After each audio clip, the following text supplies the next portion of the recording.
Hey guys, thanks so much for tuning in. We have sort of an emergency broadcast here with Andy Hoffman from Miles Franklin. We spoke with Andy just a week or two ago, in which we were able to spend 6 minutes with him before throwing over to Gerald Celente. And at that point, we promised to get Andy back on, and he's here now to talk about the Ukraine, the IMF, the worldwide economic meltdown that we're seeing. Andy, how are you? Thanks for joining us. Sure. About a week ago, I think it was last week, I wrote an article called Countdown to Collapse. There were actually four simultaneous coups going on in the world on four different continents. There was Venezuela, the Ukraine, and the Congo, and I forgot what the fourth one is. Oh, Turkey. So really, all the exported inflation that the West has created in the past 5 years, but particularly the last since late 2011, has caused so much civil unrest around the world, starting with the Arab Spring. And now I think the Ukrainian situation is the quote crown jewel of all this. The thing that's so scary about it is that the Ukraine is such a geopolitical hotbed. It's almost the equivalent of Jerusalem in the Middle East as far as the political ramifications. And the fact that that Putin is probably going to dig in right here means this could be the event that launches the end game of the currency collapses. Yeah, what is particularly frightening about what we're seeing in the Ukraine is that it literally could be the hair trigger for thermonuclear war. We spoke with our friend Harley Schlanger about this on February 20th, 2014, so just a few short weeks ago, and I can't believe how quickly the situation has deteriorated since then. And on that call was also Helga Zepp-LaRouche, and I just want to read this quote from Helga during that conversation. And she said, "At the recent EU summit, all of a sudden, Yanukovych decided not to sign the long-prepared European Union Association Agreement, which, if it had been signed, would have integrated Ukraine immediately into the NATO structure. If Ukraine would get under the command of NATO, it would basically leave Russia defenseless.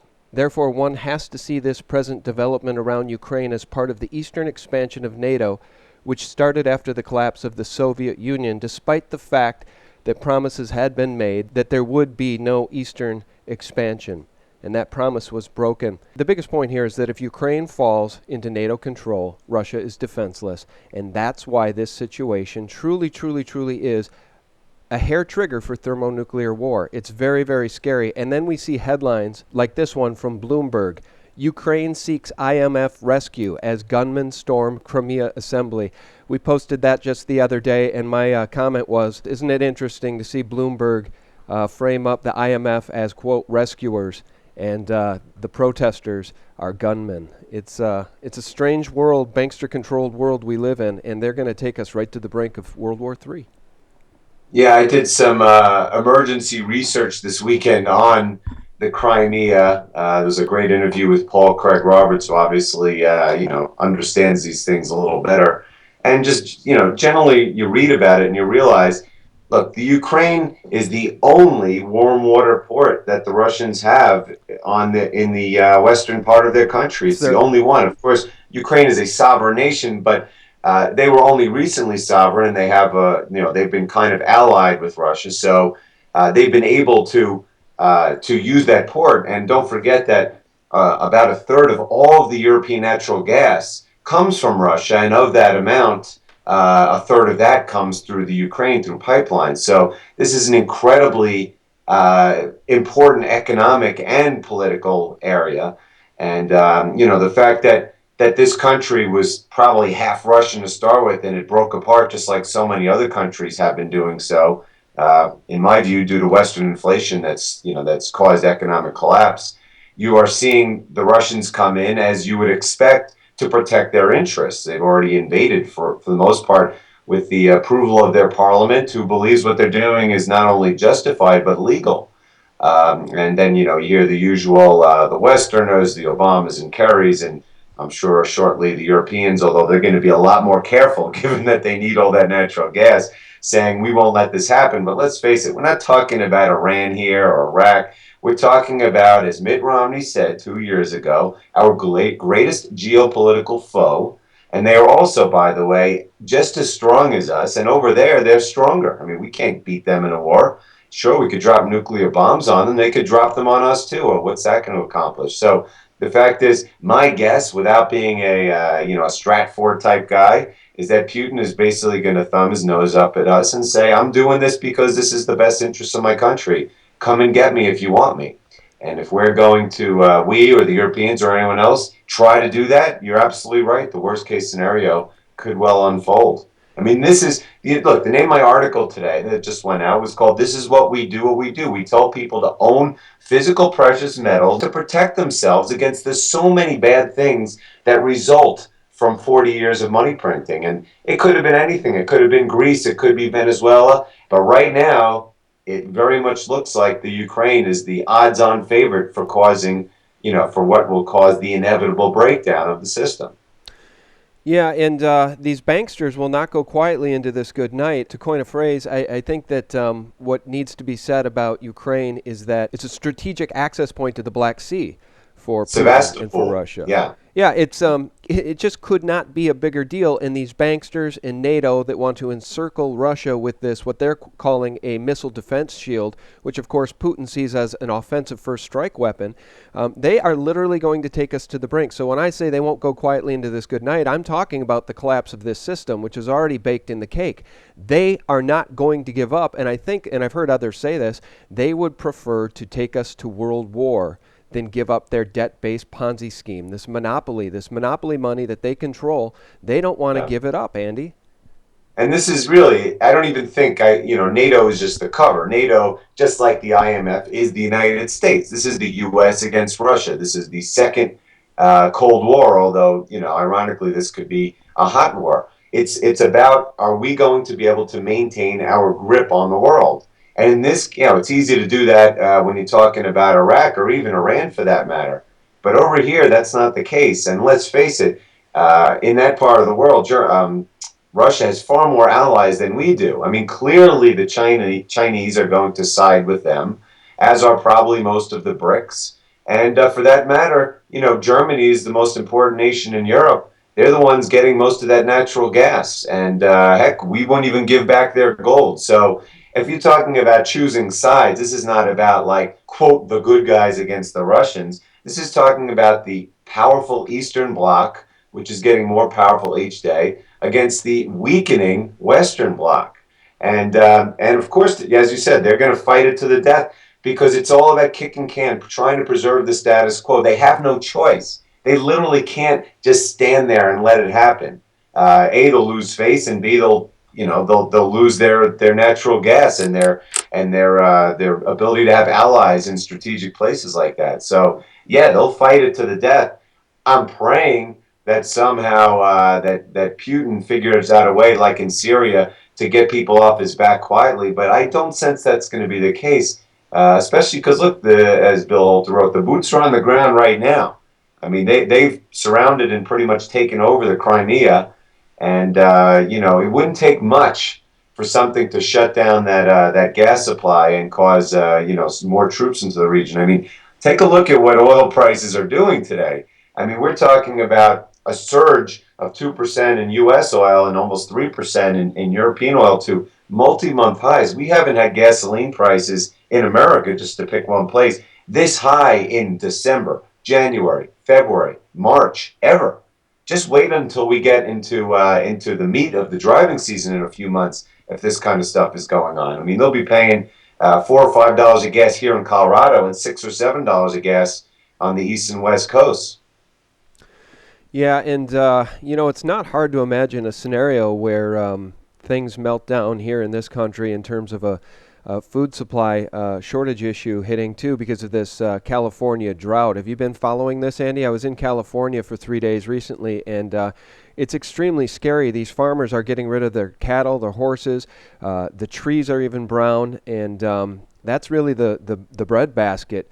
That part of California is the breadbasket for the country. Our just-in-time food supply situation with these grocery stores relies on there being no long-term drought, and it's just getting really scary, and I don't think people understand how quickly what we're seeing around the world in Greece and Venezuela, how quickly that could happen here, and that's without a dollar collapse.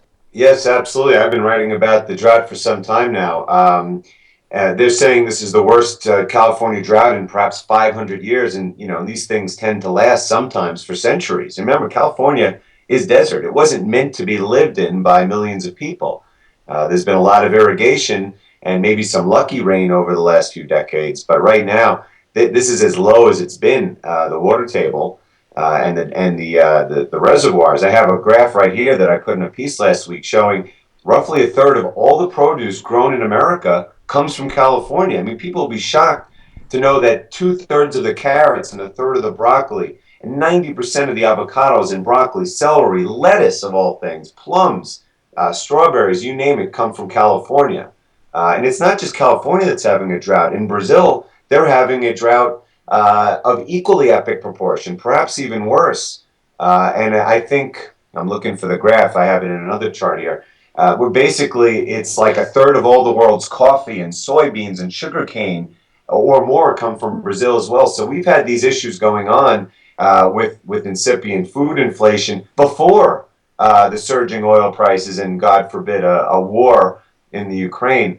I mean, look, this was one of our predictions this year, and I mean, it's a pretty easy one, is that no matter what the economies do, you're going to see higher prices. And right now, pretty much the entire world are watching their economies go down the tubes, the United States included. But at the same time, you're seeing surging inflation of, as I say, the things we need versus want: food, energy, and pretty much anything else. And of course, from a monetary standpoint, you're seeing in January was a record level for physical gold demand worldwide, certainly in China. And you can bet with what's going on right now in the Ukraine, it's only going to go crazy here in March. Well, what else would you like to talk about? I know that you had a long list when the call started, and of course, at the top of my list is the Ukraine, because it really spells the difference between life and death. Actually, I mean, if sanity doesn't prevail, and with our current government, it may not. I hope it does. But where would you like to go from here? Everything else seems just a little bit more trite, doesn't it, than talking about the fact that we might be on the brink of thermonuclear war. If Go you ahead. take that out, it's really about the money printing. I mean, here, you look at Japan, okay? They just reported that their GDP growth, and this is, of course, with the fake numbers they all use, was 0.25% last quarter. That's after a year of Abenomics. And here we are in March. We are 1 month away from their national sales tax going from 5% to 8%. And then next year it goes to 10%. The last time when they went from 3 to 5%, which was 20 years ago, they went into a recession for 2 years. What do you think is going to happen now? What do you think Abenomics is going to do then? Then, of course, you have the ECB. We're watching the entire European continent. They're at record high unemployment. Do you know that Rome was bailed out this weekend? They literally needed was it $1 billion or $2 billion this weekend, or else they would have collapsed like Detroit. I don't know where the money came from, because Italy certainly doesn't have any money.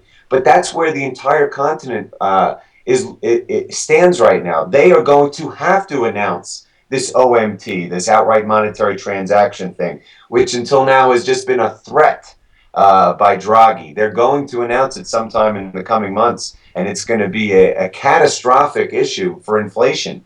It's amazing. They're sitting there coming out saying inflation was only 0.8% last year. Meanwhile, people are spending on average $9 a gallon for gasoline in Europe. And of course, with what's going on in Ukraine right now, they could be spending $15 a gallon in the coming months. So get ready for that kind of lunacy. And then, of course, the coup de grace will be when Janet Yellen inevitably says not only are we not going to taper anymore, we're going to restart it up again. Well, we mentioned the IMF, and of course the IMF being tied to the Ukraine in the Bloomberg headline. Always the Mockingbird media spin is to paint the picture of the warm, loving IMF there to rescue Ukraine. The IMF, I see here on Zero Hedge, got a real warm welcome in Spain with 2,000 people screaming, "Get out, IMF out," and banners saying, "Troika, go home."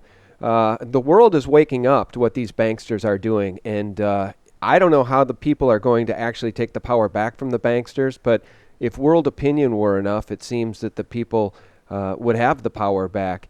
And it's just a confusing world we live in, Andy, but gold's back over 1350 and silver's on the move again too, and I think it's just symptomatic of what we're seeing around the world. People need real assets in times like these, which is what you wrote about today.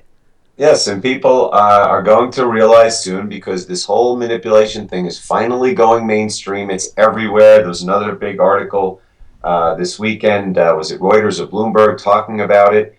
Actually, it was Forbes. I couldn't believe it because they've been apologists forever, talking about, there's clearly a lot more buying going on than people are talking about. Everyone's going to realize this quickly. The COMEX has no gold. It's almost, even the reported inventories are down to nothing. It's getting a joke with the December, January, February contracts, which right now, stand for most of the remaining inventory, and yet they don't seem to go away. I think the whole world is seeing this, and it's only going to be a matter of time before the little that's left is scooped up. I mean, it's not like we haven't had warnings. This happened in 2008. It happened in 2011. It happened last year twice, both in January when the mint shut down because they didn't have enough silver, and then again in April after the big smash down. 4 times in the last 5 years, we ran out of supply. And we haven't even had a good crisis in a while. Wait till you see what happens when the big one hits now. The supply at Miles Franklin and others will be gone in days, and we'll have nothing to sell you. And it'll be that simple. You can always find something at tremendous premiums, but it's going to get more difficult. And if people don't realize that this is a window that closes quickly, they're going to be out of luck when the real price increases come for things that you need to live on. Yeah, it's amazing. There are still people in my neighborhood. I should say, not still. There are people in my neighborhood and in my immediate influence of life, in my immediate circle at work, colleagues, friends, family. Nobody still, Andy, that I know, really, aside from my YouTube friends and those in this community that follow our work, nobody I know owns any physical precious metals. I swear to you, Andy, we've been talking about this now for years, and still the sheep will slumber. Silver and gold are on the move.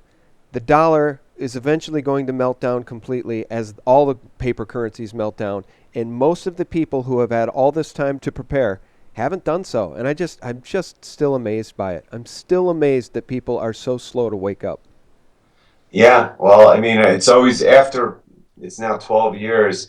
I've said all along that my goal is to get the 1 or 2% that understand what's going on up to 3%. First of all, there won't be enough gold and silver out there for any more than that.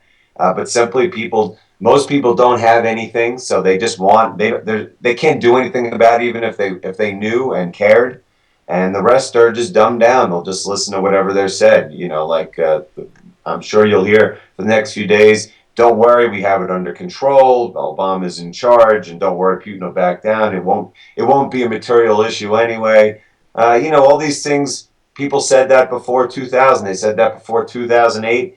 And at some point, it's going to be an event like this where there's no turning back ever. I mean, you go back through history at all these kind of catastrophic events where powers that be thought, well, if we're just act powerful and strong, we'll get what we want. But typically, they don't get what they want, and this is, to me, the grandest scale failure, on display for the world. And yeah, a few extra people get it while they still can, but the great majority will be slaughtered, like the sheeple they are. It's sad. Yeah, although I guess if you look at the flip side of it and you put on your optimistic hat, of course I'm being facetious here, we know that Obama and his administration, they really do have the best interests of the people at heart. I mean, he's come out and he's created this new Myra account, which I think is going to be great for people. They're going to be taken care of well into their golden years. Well, no one's going to use Myra. I mean, that's the joke about it. To me, they just created it as a platform because ultimately, as we've been talking about along, they're going to confiscate everyone's pension funds and IRAs and put it into treasury bonds. No one's going to use this thing voluntarily. It's not even a good plan. I mean, your contributions aren't even tax deferred. You're just giving them money and saying, "Yeah, I'll take it out someday," and you're getting a guaranteed low yield. It's really, I think, just creating the framework, kind of so when they do have to administer trillions worth of pension funds, that they have it sitting there, just like creating the NDAA and all these other acts. It's really just the framework for confiscation that's coming. And what they do is they wait for the crisis. In 2008, 2009, they were in Congress discussing actively taking the pension funds from people. And then when the markets went back up, they put it on the back burner. Well, what a surprise. Here comes Myra. And, it won't be long before we actually have that crisis in which they mobilize what Myra is really there for, which is a platform to take and manage your money.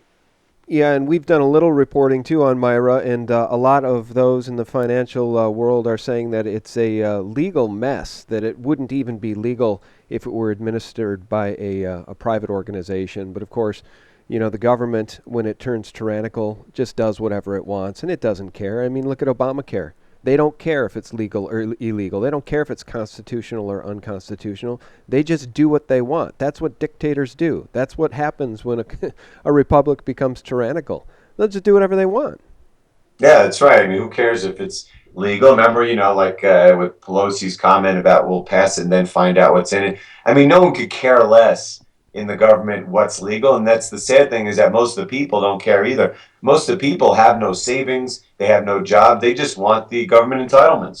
So as long as someone promises it to them, they'll listen to whatever they say. They have no other choice. If you say that it's good to have a Patriot Act or an NDAA or a Myra, sure, that sounds good to us. Just give us our free money. Yeah. And right now the food stamps are the welfare of the nation. But what happens when the value of those printed food stamps are worthless? You have mass riots, and it's already happening in all these places around the world, Kazakhstan and Thailand and Venezuela and Argentina and Turkey and Ukraine. It's only a matter of time before the head of the disease, which is the dollar, is infected just like everything else. Well, that's right. And unfortunately, it is coming, and we just want people to be prepared. We just want people to, think. Those with the eyes to see and those with the ears to hear know what's going on. Unfortunately, so many of our friends and neighbors still don't. But we're doing the best we can, and I think those who have been listening to us for a few years are at least prepared in many ways that the sheeple are not. And Andy, the other way for people to prepare is to give you guys a call and get a little silver, maybe a little bit of gold, and you can give them a number so that they can do that at Miles Franklin.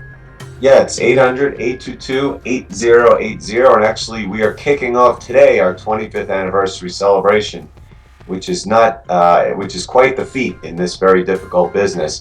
Give us a call. We're doing some promotions, and of course, we'll answer all your questions and deal with you honestly. Very good. Andy Hoffman, the media director for Miles Franklin, thanks for taking the time to visit with us. We do appreciate it. Always a pleasure, Sean. Thanks, Andy.